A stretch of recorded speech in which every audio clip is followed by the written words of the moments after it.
जब भी कोई इंसान मधुमक्खी को छेड़ता है या फिर उसके छत्ते के करीब जाने की कोशिश करता है, तो उस स्थिति में मधुमक्खी इंसान को डंक मार देती है। इस डंक से होने वाला दर्द असहनीय होता है, जबकि इसकी वजह से त्वचा के उस हिस्से में काफी ज्यादा स्वेलिंग भी आ जाती है। लेकिन इंसान को डंक मारने के कुछ देर बाद मधुमक्खी खुद मर जाती है।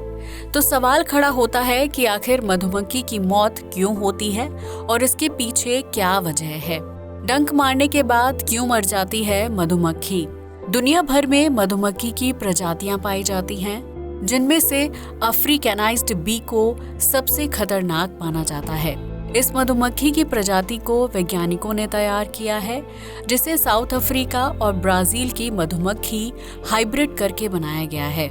ये मधुमक्खी इतनी ज्यादा आक्रामक होती है कि इसके डंक मारने से हर साल 1000 से ज्यादा लोगों की मौत हो जाती है, जिसकी वजह से इसे किलर बी के नाम से भी जाना जाता है। ब्राजील, अमेरिका और इटली के कुछ खास इलाकों में पाई जाने वाली इस मधुमक्खी का शारीरिक रंग हल्का काला होता है, जो दूर से ही अपने शिकार की तरफ आने वाले खतरे को भांप लेती है और फिर इंसान का पीछा तब तक नहीं छोड़ती है जब तक उसे डंक न मार दे। लेकिन इंसान को डंक मारने के कुछ देर बाद बाकी मधुमक्खियों की भी मौत हो जाती है। हालांकि इसके बावजूद भी मधुमक्खी अपनी या अपने छत्ते की रक्षा करने के लिए इंसान को डंक मार देती है। दरअसल शुरुआती दौर में मधुमक्खी की प्रजाति को इस बात की जानकारी नहीं होती थी कि अगर वो इंसान को डंक मारेगी तो उसकी मौत हो जाएगी। ऐसा इसलिए होता है क्योंकि मधुमक्खी के डंक की आकृति एक धारदार चाकू की तरह होती है, जिसमें डंक के ऊपर कांटे ऊपर की तरफ उभरे हुए होते हैं। जब मधुमक्खी किसी इंसान को डंक मारती है तो उसका डंक त्वचा में अंदर तक चला जाता है और डंक के कांटे इंसान की त्वचा में बुरी तरह से फंस जाते हैं। जब मधुमक्खी उस डंक को बाहर निकालने के लिए अपना पूरा जोर लगाती है तो डंक इंसान की त्वचा से बाहर नहीं निकलता है, बल्कि मधुमक्खी के शरीर से टूटकर अलग हो जाता है। उस डंक के साथ मधुमक्खी की मांसपेशियां, फेफड़े और नर्वस सिस्टम जैसे अंग भी शरीर से अलग हो जाते हैं, जिसकी वजह से मधुमक्खी की मौत हो जाती है। आमतौर पर मधुमक्खियां इंसान पर तभी हमला करती हैं जब उन्हें खतरा महसूस होता है।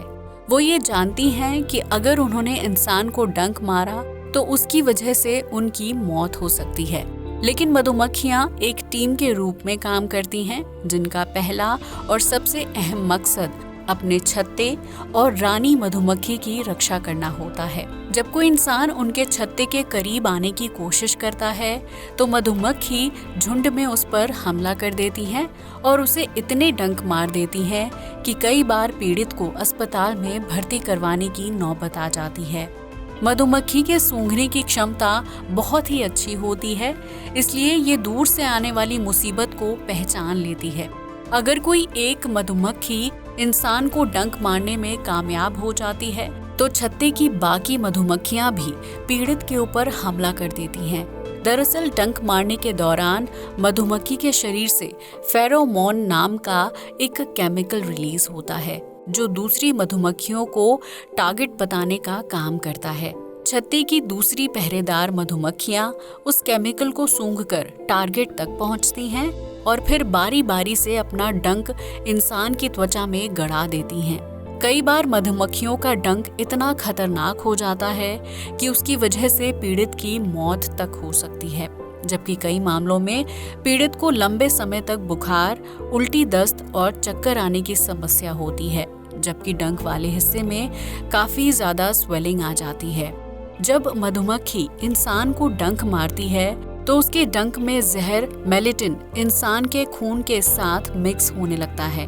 डंक वाली जगह पर सूजन आ जाती है क्योंकि इंसान के खून में व्हाइट ब्लड सेल्स एक्टिव हो जाते हैं और डंक के जहर से लड़ना शुरू कर देते हैं। लेकिन जब ज्यादा मधुमक्खियां डंक मार देती हैं तो व्हाइट ब्लड सेल्स उस जहर से लड़ाई करते हुए खत्म हो जाते हैं और इसकी वजह से पीड़ित की बॉडी बेहद कमजोर हो जाती है, जिससे रिकवर होने में उसे लंबा वक्त लग जाता है। तो दोस्तों, अब तो आप समझ ही गए होंगे कि डंक मारने के बाद मधुमक्खी की मौत क्यों हो जाती है। आज के लिए बस इतना ही। जय हिंद दोस्तों।